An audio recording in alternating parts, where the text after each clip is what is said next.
আসসালামু আলাইকুম my lovely viewers, সবাইকে আমার গালিবাস সুইট ড্রিম চ্যানেলে সুস্বাগতম। আজ আমি আপনাদের সাথে শেয়ার করব অসম্ভব মজাদার শাহী মখমলি চিকেন মালাই কোফতা। ঝামেলা ছাড়া খুব সহজেই আমি এই রেসিপিটি উপস্থাপন করেছি। যারা রান্না পছন্দ করেন তারা A to Z দেখলে সহজেই তৈরি করে নিতে পারবেন।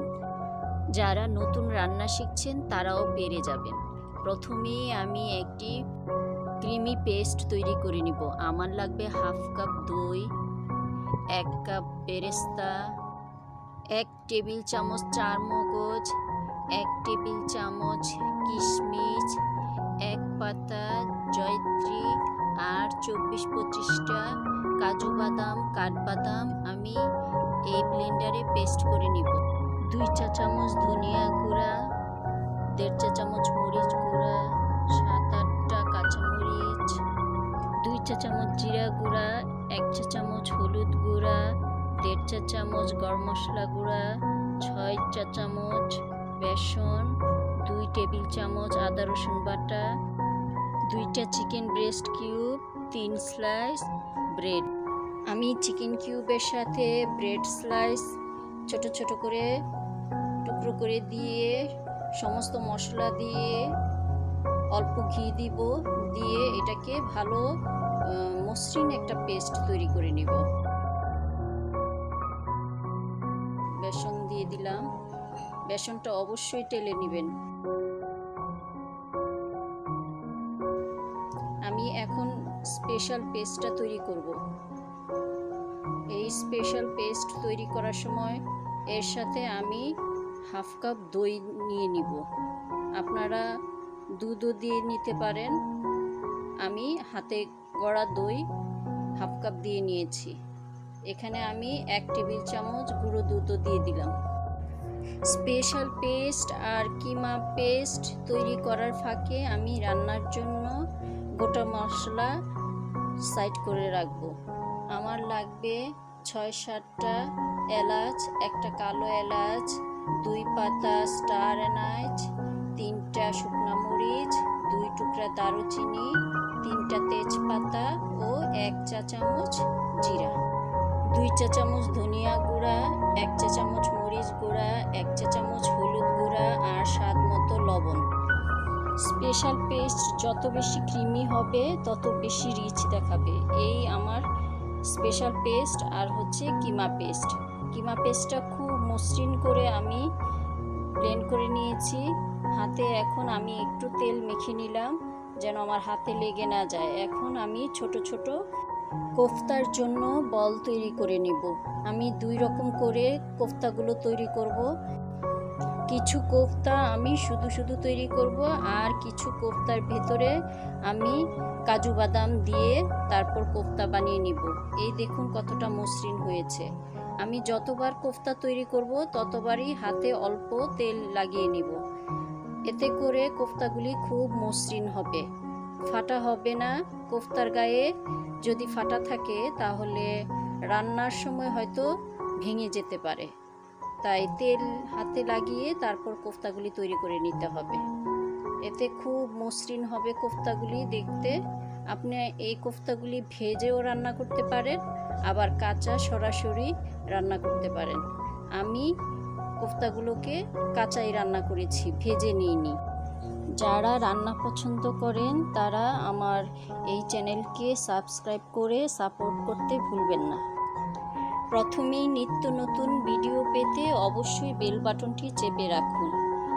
আর আমার এই রেসিপি ভালো লাগলে অবশ্যই লাইক, শেয়ার এবং কমেন্টস করতে ভুলবেন না। আপনাদের কমেন্টস আমি খুব যত্ন সহকারে পড়ি। আমার আপনাদের কমেন্টস পড়তে খুবই ভালো লাগে। অবশ্যই কমেন্টস করে জানাবেন কে কোথা থেকে আমার এই ভিডিওগুলো দেখছেন। আমার কোফতা বানানো শেষ, আমি এখন রান্নায় চলে যাব। হাফ কাপ তেল দিয়ে নিলাম, সাথে 2 টেবিল চামচ ঘি দিয়েছি। ঘিটা দিলে এই কোফতাটার স্বাদ অনেক রিচ হয়। এখন আস্ত মশলাগুলো আমি দিয়ে দিলাম। ফোড়ন হয়ে এলে হাফ কাপ পেঁয়াজ কুচি দিয়ে আমি ভুনবো। পেঁয়াজটা হালকা লাল হলে আমি আদা রসুন বাটা দিয়ে দিব। পেঁয়াজটা আমি কালো করে ভাজবো না, কালো করে ভাজলে তরকারির কালারটা সুন্দর আসবে না।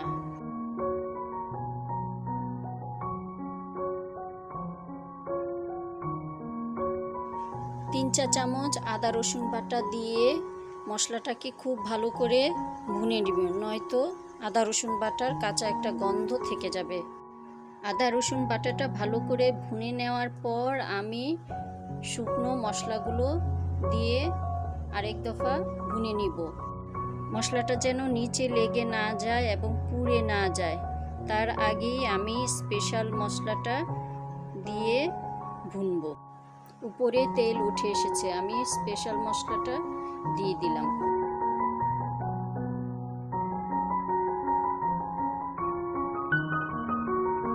ভুনার সময় মশলাটা যেন নিচে না লেগে যায়, সেই জন্য আমি স্পেশাল মশলার বক্সটা ধুয়ে অল্প পানি দিয়ে দিলাম। এখন এটা মিশিয়ে আমি ভুনতে থাকবো।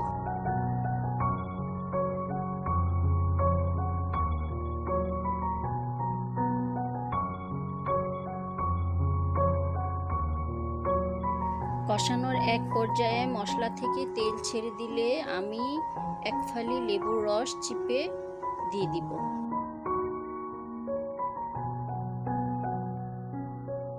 1 চা চামচ চিনি দিয়ে দিলাম স্বাদ বেড়ে যাওয়ার জন্য।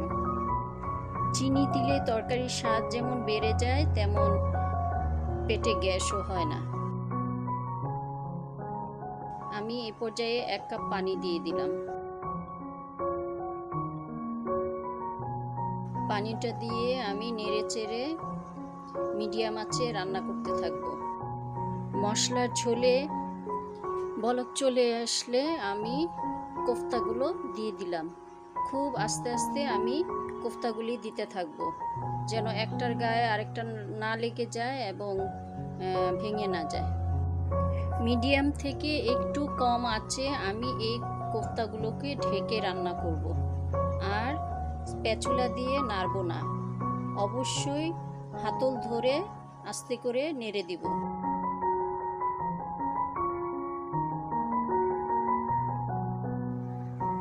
আমার কোফতা কারিতে বলক চলে এসেছে, এই পর্যায়ে আমি দিয়ে দিব 1 চা চামচ গরম মশলা। এই কোফতাটা হতে বেশি সময় লাগে না, আর আমি একটু ঝোল রাখবো কারণ আমার বাচ্চারা পছন্দ করে। দিয়ে দিব 2 চা চামচ ঘি।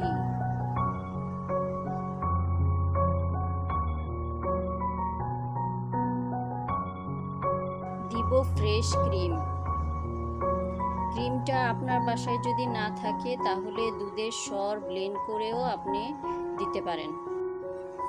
দেখতে দেখতে আমার মখমলি চিকেন মালাই কোফতা তৈরি।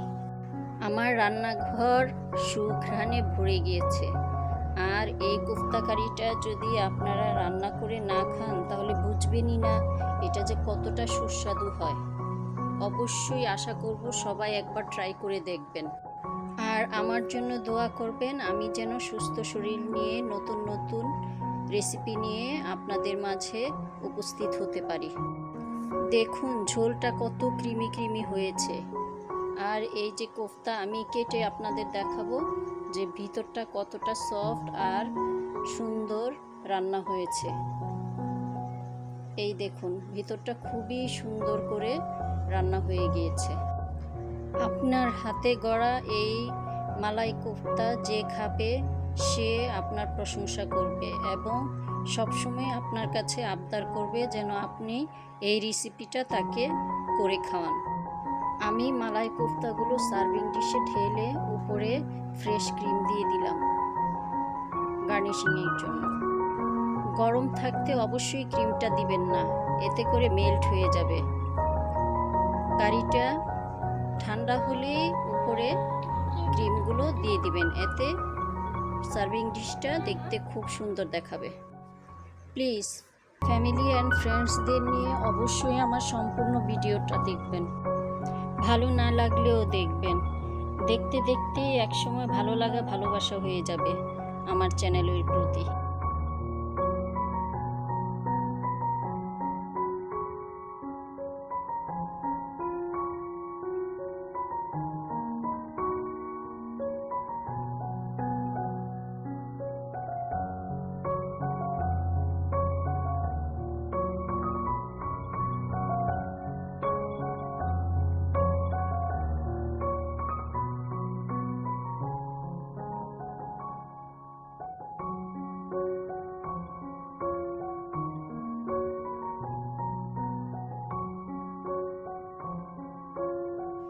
সম্পূর্ণ ভিডিওটি দেখে আমার চ্যানেলের পাশে থাকার জন্য সবাইকে আন্তরিক ধন্যবাদ। আল্লাহ হাফেজ।